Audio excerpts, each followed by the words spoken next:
हमारे देश के अंदर कोची इकलौता ऐसा शहर है जहाँ पर वाटर मेट्रो सर्विसेज लोगों को अपनी सेवा प्रदान करती है। लेकिन कई शहर ऐसे हैं जो अब इस प्रोजेक्ट के अंदर इंटरेस्ट लेने लगे हैं। मुंबई में इसके बारे में बात की गई, मंगलुरु ने इसे अप्रूव किया और सूरत जैसा शहर तो एक्चुअली इसके ऊपर काम करना शुरू कर चुका है। और आज हम इस सूरत शहर की ही बात करेंगे कि कैसे होगा यहाँ का वाटर मेट्रो नेटवर्क, क्या इसकी वजह से प्रॉब्लम सॉल्व होगी, क्या नॉर्मल मेट्रो से ये बेटर है, और कई दूसरे सवाल। तो शुरू करते हैं।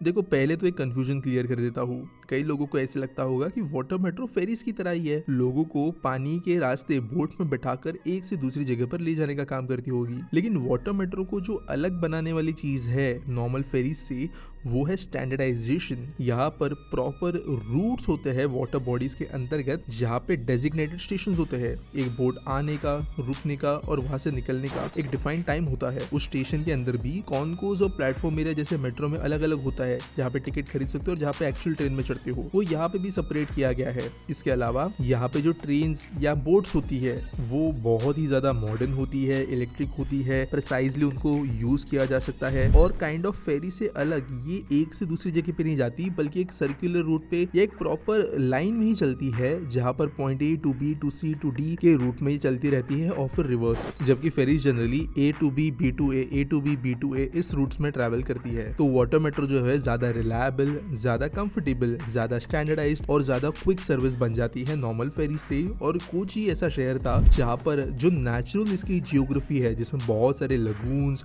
वाटर बॉडीज है, उसका इस्तेमाल करते हुए इन्होंने वाटर मेट्रो का सिस्टम पहले देश में इम्प्लीमेंट किया। अब सूरत क्या चाहता है? देखो, सूरत जो है ये बसा है तापी नदी के किनारे, और इसकी वजह से वाटर मेट्रो प्रोजेक्ट जो है ये बहुत ज्यादा ऑप्शन अच्छा इनके लिए बन के आता है। अब ये शहर ऑलरेडी 7 मिलियन लोगों को होस्ट करता है। यहाँ पे ट्रैफिक कंजेशन की समस्या है, एनवायरमेंटल कंसर्न है। मेट्रो पे हालांकि काम चल रहा है, लेकिन सिर्फ उससे बात नहीं बन पाएगी। तो जो एसएमसी है, सूरत म्युनिसिपल कॉर्पोरेशन, इन्होंने उनके 2023-24 के बजट में फाइनली एलोकेशन दे दिया वाटर मेट्रो प्रोजेक्ट के लिए। और फ्रेंच डेवलपमेंट एजेंसी से इन्होंने गाइडेंस ली। जो करंट प्रपोज रूट है उसके हिसाब से तापी नदी के 33 किलोमीटर के स्ट्रेच पर, जो वलक से शुरू होकर रुंद के बीच में होगा, यहाँ पर ये सिस्टम चलाएंगे। और जो एग्जिस्टिंग ट्रांसपोर्टेशन सिस्टम्स है उसके साथ में इसे इंटीग्रेट करेंगे। यानी जहाँ पर भी वाटर मेट्रो के स्टेशन होंगे वहाँ पर city bus, upcoming metro rail, इन सब चीजों के साथ में सीमलेस कनेक्टिविटी होगी। और इस तरीके से छोटे छोटे मल्टी मॉडल हब्स बन जाएंगे, जो लोगों को इस वाटर मेट्रो को यूज करने के लिए ज्यादा रीजंस देंगे और ज्यादा वेल कनेक्टेड ऑप्शंस इसको बनाएंगे। अब देखो, वाटर मेट्रो के लिए जो एक बहुत जरूरी चीज होती है ना, वो है पानी का लेवल साल भर अच्छे से मेंटेन होना। क्योंकि अगर पानी कम ज्यादा हो रहा है, उसके फ्लो में बहुत ज्यादा फर्क पड़ रहा है, तो ऑब्वियसली एक बोट को बहुत स्टैंडर्डाइज तरीके से चलाने के लिए मुश्किल आएगी। और सूरत ऑलरेडी इस पे काम कर रहा है। थोड़ा यहाँ पे एक टेंजेंट हम ले रहे हैं, लेकिन सूरत जो है वो अहमदाबाद के लाइंस पर ही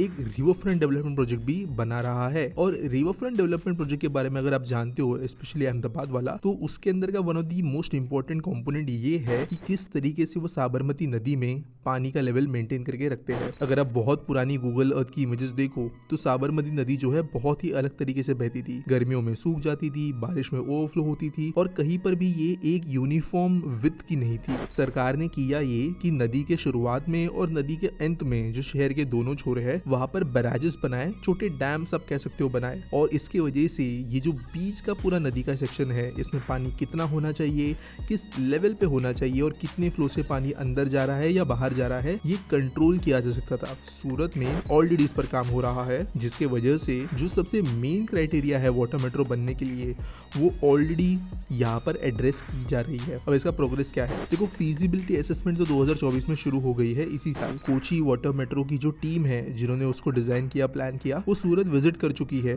और यहाँ पर वो भी स्टडी कर रही है कि सूरत के अंदर कैसे सिस्टम्स को इम्प्लीमेंट किया जा सकता है। इसके अलावा अलावा वाटर मेट्रो के साथ साथ ही जो पूरा रिवर फ्रंट डेवलपमेंट प्रोजेक्ट है उसको भी एग्जीक्यूट किया जाएगा। अब वाटर मेट्रो प्रोजेक्ट के फायदे क्या है? देखो, स्ट्रेट फायदों की बात करें तो ये नॉर्मल मेट्रो से सस्ती है। आपको पटरी वटरी कुछ नहीं बनानी, आपको प्लेटफॉर्म्स चाहिए, आपको बोट्स चाहिए और आपको नदी अच्छी चाहिए, तो यहाँ पर आप कहीं भी सिस्टम जो है वो इम्प्लीमेंट कर सकते हो। दूसरा, ये एनवायरमेंट फ्रेंडली होते हैं। बोट्स जो है वो बहुत ज्यादा एनर्जी खपत नहीं करती, और अगर कोची की हम बात करें तो वो तो इलेक्ट्रिक बोट्स चलाते हैं जो सोलर पावर के जरिए चार्ज होती है, तो यहाँ पर और ज्यादा उनको फायदा हो जाता है। नॉर्मल मेट्रो के जितना मेंटेनेंस इसे नहीं लगता, क्योंकि यहाँ पे ना कोई ट्रैक है, ना कोई रोलिंग स्टॉक, ना कोई ओवरहेड वायर, बस बोट्स को ही थोड़ा बहुत मेंटेनेंस की जरूरत पड़ती है। और इसलिए ये क्विकली एक बहुत अच्छा ऑप्शन लोगों को दे सकता है जो नदी वाले रूट पे या ऐसे रूट पे ट्रैवल कर रहे हैं जहाँ पर बीच में कोई नदी वाला स्ट्रेच पड़ता है तो। लेकिन अब इसके डिसएडवांटेजेस क्या है? देखो, वाटर मेट्रो एक लिमिटेड स्पीड में चल सकती है। मेट्रो जो है वो किसी प्लेटफॉर्म पे आती है, कुछ सेकंड्स के लिए रुकती है, खुलते हैं दरवाजे, वापस बंद होते हैं और ट्रेन निकल जाती है। वाटर मेट्रो के अंदर क्योंकि एक प्रॉपर डॉकिंग प्रोसेस है, हालांकि बहुत स्टैंडर्डाइजेशन के जरिए समय को काफी कम किया गया है, लेकिन कंपैरेटिवली ये थोड़ा ज्यादा समय लेती है। लोगों को भी ऑन बोर्ड और डिस बोर्ड होने में एक नॉर्मल मेट्रो के अंदर आपको बहुत सारे दरवाजे और ऑप्शंस मिलते हैं, यहाँ पर वो नहीं है। तीसरा इशू आता है मौसम का। देखो, पानी जो है इसको हम एक लिमिट तक ही कंट्रोल कर सकते हैं। अगर कोई बहुत तेज तूफान आ रहा है, बहुत ही ज्यादा खराब मौसम है, तो उस सिचुएशन में वाटर मेट्रो सर्विसेज को खंडित करने की जरूरत पड़ेगी, जबकि नॉर्मल मेट्रो ऑलमोस्ट हर एक कंडीशन में चलने में सक्षम होती है। तीसरी बात, ये एक बहुत बड़ा मेजर इशू है वाटर मेट्रो के साथ में कि ये एक डिफाइंड रूट पर ही चल सकती है। देखो, कोची शहर की बात करें तो ये नेचुरली ऐसे बना हुआ है कि यहाँ पर बहुत सारे बैक वाटर्स है, लगून्स है, नदियाँ है, जो शहर के ऑलमोस्ट हर कोने को छूती है। बट बाकी मेजर शहर जितने हैं वहाँ पर आपको एक दो नदियाँ नजर आएगी, कुछ खाड़ियाँ नजर आएगी।